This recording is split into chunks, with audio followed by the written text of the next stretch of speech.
কদিন বাড়িতে ছিলাম না, তাই লাঞ্চ ভিডিও নিয়ে আসতে পারিনি। আজকে রান্না দেখো, ভাত,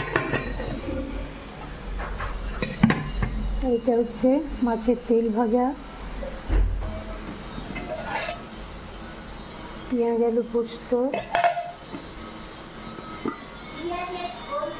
এঁচোড়ের তরকারি,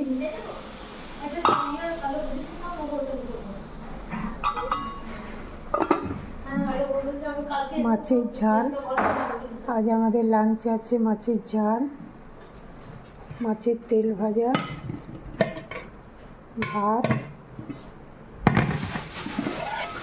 পেঁয়াজ আলু পোস্ত, এঁচোড়ের তরকারি। সবাইকে অনেক ভালোবাসা, অনেক শুভেচ্ছা। সবাই ভালো থেকো। নেক্সট ভিডিও আবার দেখা হবে। ভালোবাসা দিয়েই রাখো।